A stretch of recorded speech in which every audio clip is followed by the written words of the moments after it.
Hello everyone, Radhe Radhe, नमस्ते, प्रणाम। क्या हाल चाल हैं आप लोगों के। उम्मीद करती हूँ कि बहुत ही अच्छे होंगे, स्वस्थ होंगे, मस्त होंगे। मैं भी एकदम ठीक ठाक हूँ। Welcome back to my channel Aashi Rashi vlogs. मैं हूँ रुचि। तो आज का दिन मतलब मुझे निकलना है ससुराल के लिए। तो पैकिंग वगैरह तो वैसे हो रखी है, लेकिन जो कल के कपड़े वगैरह थे ना, और जो थोड़े बहुत जो रह जाते हैं, तो यहाँ पे मैं वही फाइनल पैकिंग कर रही थी। और ये जो नाइटी है ना, तो मैंने कहा रख लो, वहाँ पे काम आएगा, क्योंकि वहाँ पे मैं साड़ी ही पहनती हूँ। तो फिर साड़ी में नींद नहीं आती, तो मतलब नाइट में चेंज करने में सही रहता है। और जो कल सूट था ना, मैं मतलब मंगवाया था मैंने, सॉरी, वो जो ठीक करने के लिए दिया था, तो अब वो थोड़ा अच्छा लग रहा है। तो मैंने सोचा ना, जितने भी मैं सूट के कपड़े वापस लेके जा रही थी, सारे ही मैंने निकाल के रख दिए हैं कि फिर मैं यहीं पे सिलवा लूँगी। अगर अच्छा सिलेगी तो यही सिलवा लूँगी, क्योंकि वहाँ पे क्या होता है ना, मैं अकेले रहती हूँ, तो फिर बच्चों को छोड़ के बाहर जाना, कहीं भी जाना मेरे लिए मुश्किल हो जाता है। तो फिर मैंने यही छोड़ दिया। और दूसरा रीज़न ये भी है कि मतलब सामान जो पता नहीं कैसे इतना ज़्यादा बढ़ जाता है। और ये देखिए, ये वाला जो सूट था ना, मतलब एकदम बेकार सा कर रखा था। तो यहाँ पे मैंने ना बटन लगवा लिए हैं। ये थोड़े बड़े बटन रहते तो अच्छे लगते, बट ठीक है, अभी जितना भी कर दिया वही सही है। और ये मैंने यहाँ पे पिंक कलर की पाइपिंग लगवा दी है। इसके अलावा बैक में भी मैंने सेम मतलब पाइपिंग लगवाई है। बिना पाइपिंग की एकदम ही सिंपल सा लग रहा था। और ये जो है ना, लटकन और डोरी सेम ही कलर का था, तो मैंने डोरी जो है पिंक करवाई है और लटकन जो है वही रहने दिया है। तो अब जाके सूट जो ना पहनने पे बहुत ही ज़्यादा खिल रहा था। इसमें थोड़ी बहुत चीज़ें और की जा सकती थी, बट ठीक है, अभी जितना किया है वही बहुत है। फिर नाश्ते में वापस से आज मैंने मम्मी से बोला था माइक्रोनी ही बनाओ, क्योंकि जाते जाते मैं खा के जाना चाहती हूँ।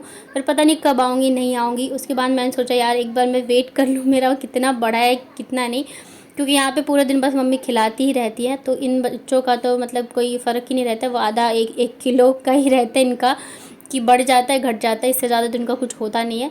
तो मैंने कहा मेरा देखना ज़्यादा ज़रूरी है, क्योंकि एक बार क्या होता है ना, वेट जब बढ़ने लग जाता है फिर उसे कंट्रोल करना बहुत मुश्किल होता है। तो अभी तो जो मेरा वेट है वो एकदम ठीक है, लेकिन मैं नहीं चाहती हूँ कि इससे ज़्यादा बढ़े, क्योंकि मैं हमेशा से पतली ही रहती आई हूँ ना, तो काम वगैरह करने में सही रहता है।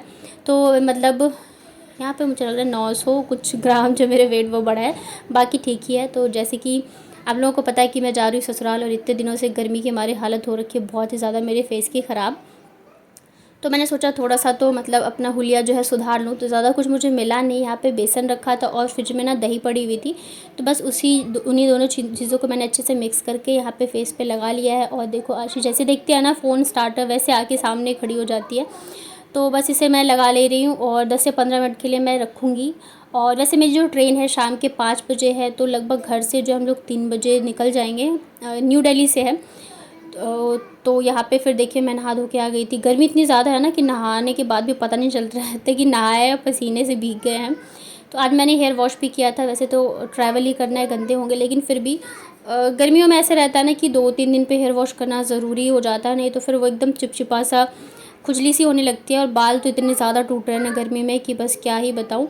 तो बस यहाँ पे नाश्ता हो गया है और पैकिंग वगैरह हो गई है। मम्मी बना रही है खाना। तो मम्मी ने पूछा था कि छोले या राजमा वगैरह बना दूँ, लेकिन मैंने मना कर दिया, क्योंकि ट्रैवल करते हैं ना, तो गर्मी में वैसे ही मन करता है हल्का ही खा के जाओ। तो यहाँ पे भिंडी प्याज की भुजिया बनाई थी मम्मी ने, सैलेड, चटनी, दाल, चावल, यही सब चीज़ें थी। सिंपल सा खाना। उसके बाद थोड़ी देर हम लोगों ने मतलब आधे घंटे के लिए मैं लेट गई। उसके बाद फिर टाइम हो गया था जाने का, तो फटाफट से मैं रेडी हुई, बच्चों वगैरह को रेडी कराया। और हमारे इधर ऐसे होता है कि चाहे मायके से जाओ चाहे ससुराल से जाओ, ये जो होता है ना खोइच, ये लेके जाया जाता है। तो मैं जब जयपुर से आती हूँ तो मतलब मैं सिंदूर और पैसे रख के ले आती हूँ, चावल वगैरह तो ऐसे नहीं रखती हूँ, बट मायके से जैसे जाते हैं तो रखते हैं। तो यहाँ पे मैंने मम्मी से कहा था कि आप दे दो, लेकिन मम्मी ने मना कर दिया कि नहीं, तुम खुद से ही लो, कोई अभी है नहीं। तो फिर मैंने यहाँ पे ले लिया था। तो ये ना 3 बार या 5 बार लिया जाता है, या 7 बार, मतलब जोड़े से नहीं लेना रहता है। तो यहाँ पे मैंने 3 बार ले लिया। उसके बाद भगवान जी के सामने हाथ जोड़े, और अभी भी मुझे लग नहीं रहा था कि मैं मतलब जा रही हूँ। अंदर से ना एक वो घबराहट सी होती है ना, वो भी हो रहा था, और बाहर से मुझे लग नहीं रहा था कि हाँ मैं जा रही हूँ फाइनली। बट इस टाइम पे जो होता है ना, अपना इमोशनल कंट्रोल करना बहुत ज़्यादा मुश्किल होता है, लेकिन करना भी पड़ता है। तो बस यहाँ पे जो खोइच मैंने लिया था ना, उसे मैंने पन्नी में बांध के रख लिया है। नीचे उतरो। आप एक बार ध्यान रखना, रोज अच्छा खाना बनाती रहना। मैं जो फोन में कहूंगी वो आप मैं आपके घर आऊंगी बना के देना, ठीक है? बस नानी तो खाना लगो। नानी आप जब मैं चली जाऊंगी ना, आपको हमेशा जब मैं चली जाऊंगी ना नानी,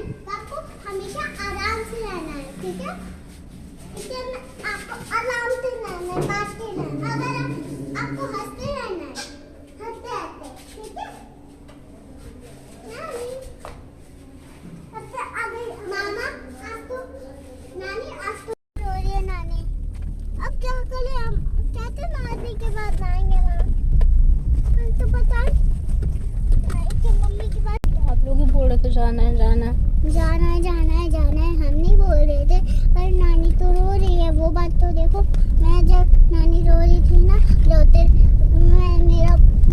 मुझे अच्छा नहीं लग रहा था। अगर कोई भी रोता मुझे अच्छा नहीं लगता। आप भी रोते मुझे अच्छा नहीं लगता, नानी भी रोते मुझे अच्छा नहीं लगता, पापा रोते तभी भी अच्छा नहीं लगता। क्योंकि ये सब जो है ना, मुझे प्यार करते हो आप, इसलिए मुझे भी बुरा लगता है ऐसे। सबसे पहले नानी रोई थी, उसके बाद गली मिलती हमसे, है ना। माँ ने बोला था ना कि मैं अपनी माँ को छोड़ के नहीं जाऊंगा, तो फिर छोड़ के क्यों चली गई। तो हम लोग थोड़ा मतलब जल्दी ही निकल गए थे, लगभग 4 बजे तक स्टेशन पे पहुंच गए थे। कहीं भी मतलब बैठने की भी जगह नहीं थी, बस एक यहीं पे बेंच जो है वो खाली थी। इतनी ज़्यादा धूप थी ना, हद से ज़्यादा, मतलब खड़ा होना तो मुश्किल ही है। यहाँ पे देख रहे होंगे मैं खड़ी थी तो मेरे पैर पे लग रहा था, तो ऐसा लग रहा था पैर जल जाएगा। तो बच्चों को दोनों को मैंने बस बिठा दिया था क्योंकि धूप नहीं आ रही थी, और मैं और भाई जो ऐसे साइड में ही खड़े थे। गर्मी इतनी ज़्यादा थी ना कि हालत एकदम से ख़राब हो रही थी।